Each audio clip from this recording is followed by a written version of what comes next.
Itulah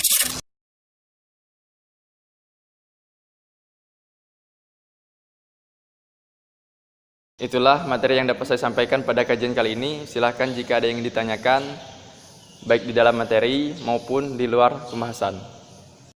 Saya Ustadz. Bismillahirrahmanirrahim. Assalamualaikum warahmatullahi wabarakatuh. Waalaikumsalam warahmatullahi wabarakatuh.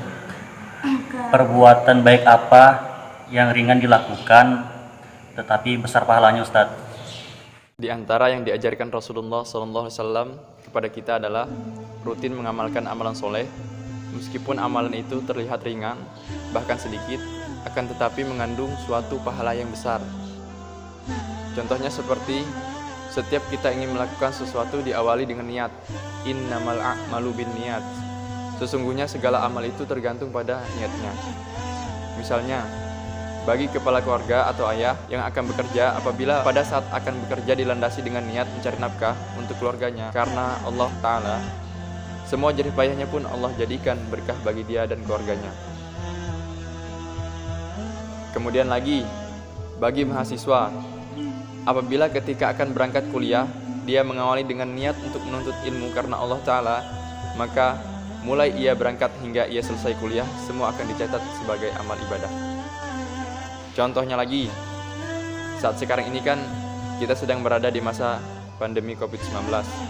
Alangkah baiknya saat keluar rumah kita menggunakan masker dengan niat ikhtiar untuk melindungi diri kita maupun orang lain agar tidak tertular maupun menularkan. Apabila semua itu dilandasi dengan niat semata-mata karena Allah Ta'ala, maka hal yang kita lakukan lagi-lagi akan dicatat sebagai amal ibadah. Dan masih banyak lagi contoh lainnya yang tidak bisa saya sebutkan satu persatu. Pada intinya, segala sesuatu apabila diawali dengan niat karena Allah Subhanahu wa Ta'ala, insya Allah segala sesuatu yang kita lakukan akan bernilai ibadah. Kemudian contoh perbuatan baik yang ringan dilakukan tapi pahalanya besar, selanjutnya seperti senyum. Rasulullah SAW bersabda, senyummu kepada saudaramu adalah suatu sedekah. Hal ini yang sering kita abaikan. Padahal pengertian sedekah itu tidak hanya diartikan seperti pada saat kita menyumbangkan sebagian harta kita kepada orang lain, ataupun pada saat kita mengeluarkan uang untuk disumbangkan ke kotak amal. Akan tetapi senyum kepada saudara kita pun itu adalah sedekah. Berikutnya, membaca sholawat. Dari Abu Hurairah, Nabi SAW bersabda, barang siapa yang membaca sholawat untukku sekali, maka Allah Ta'ala akan memberikan sholawat kepadanya 10 kali. Kemudian, mengajak orang lain untuk melakukan kebaikan. Dari Abu Hurairah, Nabi SAW bersabda, barang siapa yang mengajak kepada kebaikan, maka dia mendapatkan pahala orang yang mengikutinya tanpa mengurangi pahala mereka sedikit pun. Dan barang siapa yang mengajak orang lain untuk melakukan kesesatan dan maksiat, maka dia akan mendapatkan dosa sebagaimana dosa orang yang mengikutinya, tanpa mengurangi dosa mereka sedikit pun. Selanjutnya, menyingkirkan gangguan dari jalan. Rasulullah SAW bersabda, kata Nabi SAW, ada seorang laki-laki yang pernah berjalan mendapati ranting pohon yang jatuh di tengah jalan. Maka orang tersebut mengatakan, demi Allah, saya akan menyingkirkan ranting pohon ini sehingga tidak menyakiti, mengganggu orang-orang Islam. Apa kata Nabi SAW? Dia dimasukkan ke surga. Dan masih banyak lagi contoh perbuatan kecil yang lainnya, namun besar ganjaran pahalanya. Baik, terima kasih Ustadz. Baik, apakah ada pertanyaan lagi? Saya Ustaz. Ya, silakan. Assalamualaikum warahmatullahi wabarakatuh. Waalaikumsalam warahmatullahi wabarakatuh. Mohon maaf sebelumnya Ustadz. Saya ini adalah seorang mahasiswi semester akhir. Saya merasa di posisi saat ini saya dihadapkan dengan berbagai kesulitan dan saya menjadi frustasi seperti KKN, PKL, skripsi dan tugas akhir yang harus diselesaikan secara bersamaan.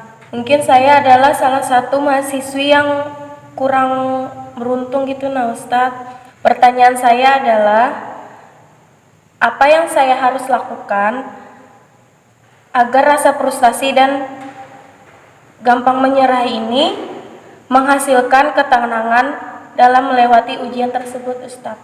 Terima kasih. Bismillahirrahmanirrahim. Pertanyaan yang bagus dari saudari ya.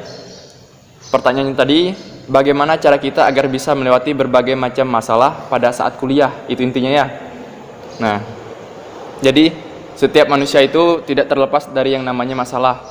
Sedikit maupun banyaknya masalah yang kita hadapi itu adalah sebuah teguran yang diberikan Allah Ta'ala kepada kita untuk selalu mengingatnya. Kita sebagai insan jangan pernah menyerah dalam menghadapi masalah tersebut, karena setiap masalah yang Allah berikan pasti ada solusi, bahkan hikmah di balik semuanya. Allah Subhanahu wa Ta'ala berfirman dalam Al-Qur'an, "Fa inna ma'al usri yusra", maka sesungguhnya bersama kesulitan ada kemudahan.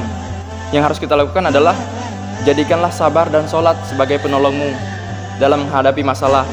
Sebagaimana dalam firman Allah Subhanahu wa Ta'ala, "Hai orang-orang yang beriman, jadikanlah sabar dan sholat sebagai penolongmu. Sesungguhnya Allah beserta orang-orang yang sabar."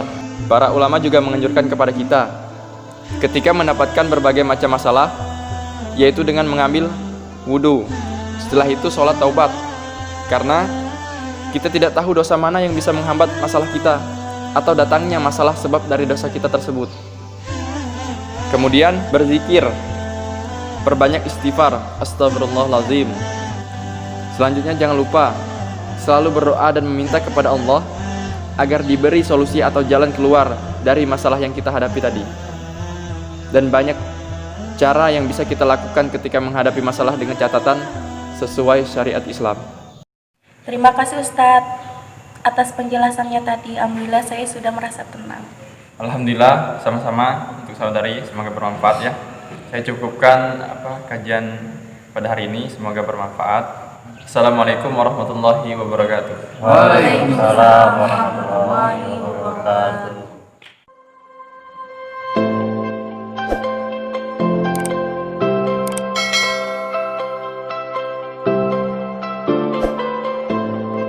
Baiklah, sama-sama. Saya begitu nah. Sama-sama. Apa kaku gitu nah? Ini pahalanya besar. Besar.